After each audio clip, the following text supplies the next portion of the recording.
Atong sayro ng dugang pang mga balita sa Mindanao. Makauban nato si Efren Mamak live sa General Santos City. Efren. Salamat, Sara. Naugdaw ang usa ka sakyanan ug parte sa usa ka tindahan.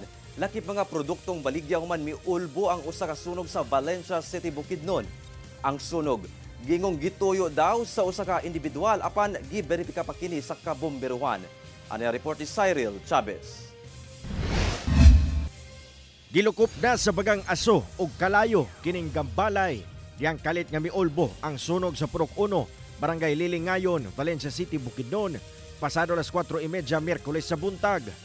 Daling napalong ang kalayo diyang miresponde ang kabumbiruhan o fire volunteer responders pagka alas 5 sa buntag. Atol sa hitabo, nasunog ang usa ka van unit o partially damaged ang tindahan nga kasikbit niini og mga produkto. Samdan sab ang tag-iya sa mong tindahan human makaangkon og paso sa kamot. Sa tala sa BFP, moabot ngadto sa kapin 650,000 pesos ang danyo sa sunog.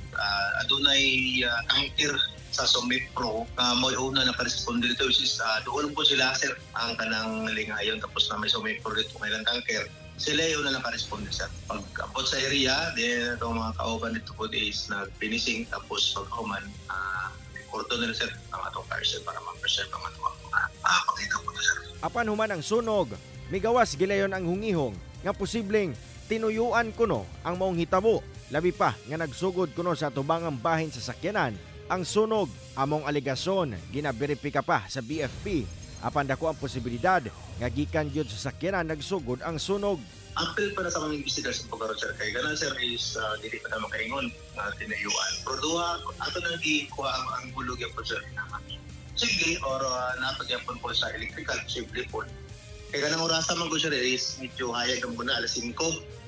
Nga siya po ang tao nakasulod siyang tindahan. Hinoon walay laeng naangol atol sa insidente. Nanawagan sab ang BFP sa publiko nga mag-amping gyapon sanglit posible gyapon ang sunog bisan ting ulan na. Cyril Chavez, 1 Mindanao.